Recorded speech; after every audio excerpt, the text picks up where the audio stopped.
Hey, welcome to my YouTube channel. Now in this video, I want to talk about when will marriage value be abolished. Now just to check you're on the right video, I'm talking about marriage value and leasehold extensions for property. Just in case there's any confusion on this before we jump into this. Because you know what? I'd never even heard of marriage value until I actually had to deal with it myself for a leasehold property that I own in Dorking in Surrey. Now, marriage value is something that the freeholder is able to achieve if you let the lease drop below 80 years. So you might have bought a property with a 100-year lease and now it's dropped below 80. Now, this is when you're going to start getting problems because at this point, mortgage companies don't want to lend to you. And that starts to be something that we need to get really worried about quite quickly. And so what will happen is, because you can't now get a mortgage or you get less options for mortgages, you can actually, saying that, there are new lenders that are lending to short leases, but because you're more of a risk, the value of the property goes down. So let's just say you had a £200,000 flat. So leaseholds are generally on flats. You can get it on houses, but generally it's on flats. But let's just say your property was worth £200,000. Now, if the lease is short, it might lose as much as a quarter of the value. So it might now only be worth £150,000. Not good, is it? That's a big difference. So what we then need to look at is the difference between the numbers. And if we're looking here, it's quite simple. It's 50 grand. Now, what this is saying is that if we extend the lease and get it back over 100 years, the flat will be now worth £200,000. So that's the value that's created by extending the lease. So the lease extension might cost around 5 grand for solicitors because there's 2 solicitors involved in this, right? So the uplift in value is 50 grand. Now, this isn't a real uplift in value. It's not like you get the money in your pocket unless you sell. It's just equity. So this is why a lot of people struggle with this and get very frustrated. So we're saying that if we extend the lease, it's now worth 200 grand and the property's worth £50,000 more. Now with marriage value, half of that value that it goes up by is what the landlord, the freeholder, is entitled to.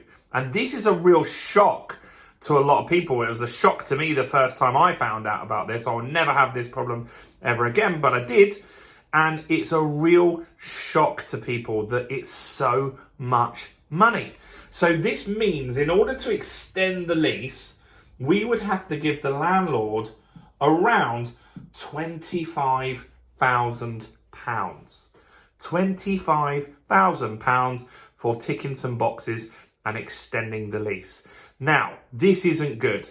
And so there's a new act going through Parliament. There's 2 parts of the act. It's called the Leasehold Reform Act. And half of that has already gone through. So if you're a leaseholder, you might know that you pay something called ground rent each year. And that ground rent could be a monetary figure. Some of them are, for example, I think mine's £200 a year, or it was £200 per year.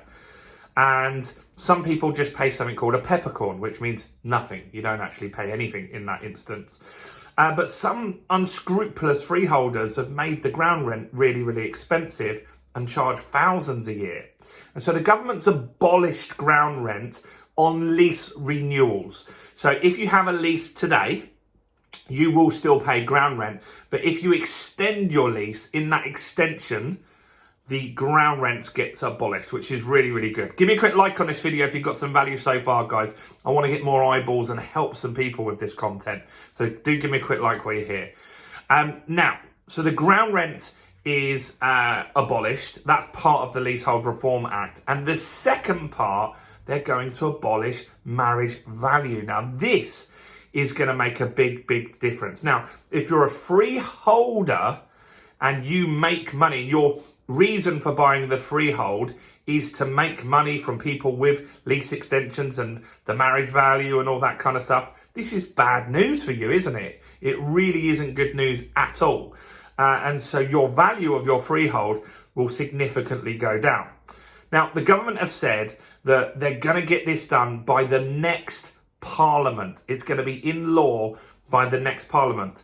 And if you look on the government website, they say that marriage value will be abolished, which is very, very good. Now, when can we expect the next part of this to happen? Well, they've said that the next part will be at the King's speech in 2023. When is the King's speech? Autumn. So by autumn 2023, now they will start to be talking about, hey, let's get this rocking and rolling and get this put into law before the next Parliament when we have the election in 2024. So this is very, very good news. Now, what if you need to do a remortgage now? You want to sell your property now? You want to maybe buy a property with this in mind? So there are lots of people selling short lease properties. Maybe they don't know about this stuff and they're worried about this marriage value. They can't afford it. They just don't have that cash. So what they're looking to do is just sell that property at a discount.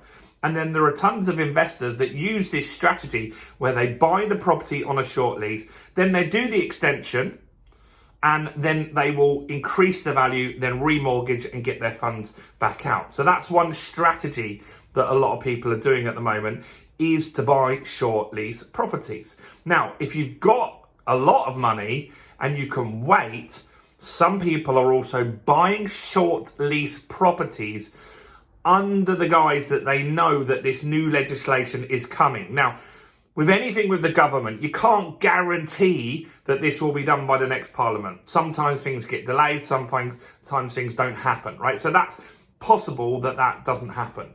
But that could be an opportunity. If you're sitting on a lot of cash, you get a property, get one on a short lease, and then when this new legislation goes through, you just extend that lease. Now, what also is going to happen is, rather than just getting the marriage value extended, normally if you extend the lease, you add on 25 years. Well, what you also can do now, under the new legislation, is you'll be able to extend by 990 years, so you'll never have this problem again. In fact, I made a quick guide on this. If you click the pinned comment below, you can grab the Leasehold Reform Guide that goes into much more detail than I do in this video for you, so that'd be useful. So do click on there and grab that guide while you're still on the video. What else is going on? Well, look, if you need to sell now, and you need to extend the lease in order to be able to sell so you don't have to do it at a discount, there's nothing stopping you going to the freeholder and saying, look, this is what's coming down the line. If I wait, you're not going to get any marriage value, but why don't we agree to meet in the middle and maybe you pay half the value? Now, they don't have to legally accept that, and you don't, and they could say, look, no, I'm not going to do that and charge you the full rate. But it's how good you are at negotiating, isn't it? If it's better to have half of that. With a leasehold, the maximum value they can charge you is the marriage value. So they can't just say, look, it's 25 grand, but we want 50. Legally, they can't charge more, but you also legally don't have to pay that value. You can offer less. They can say no, or they can say yes. And that could be your negotiation. Look, I can complete on this in a month, this leasehold extension, if you do this. So that could be a strategy that you look at as well. Another thing that I looked at in the end for myself was when I started this process about 9 months ago, there weren't any lenders that would lend on short leases, or was one, I think, and it was horrendous terms. However, the lenders have cottoned on to the fact that this legislation is coming out, so it's much safer for them now. And so there's about 6 or 7 lenders that have come out of nowhere. They're existing lenders, new products that have come out of nowhere in the last probably 8-9 weeks. And you can use one of those products to extend your basically to go onto a new mortgage. The rate's about 0.5% worse than you'd get on a normal buy-to-let. So not the best, but it's still better. And then you can get that fixed, and then you can maybe release some equity if you needed to do that. And you can take that equity to pay for the lease extension if you want to do it early, or you can then just get your mortgage sorted, wait for the leasehold extension to go through, the legislation to go through, and then extend your term and get a new mortgage at a better rate then. So there's lots of different options, and I'll cover those in the guide down below. So have a look, see what you think. But what do you think about this marriage value? I think it's awful myself. I think it's very unfair, and I'm glad that the government's doing something about it. So do like this video, subscribe and hit the bell to the channel if you don't already. And look, if you want to know more about property investing, including how to buy a property for £1, then click and watch this video here right now.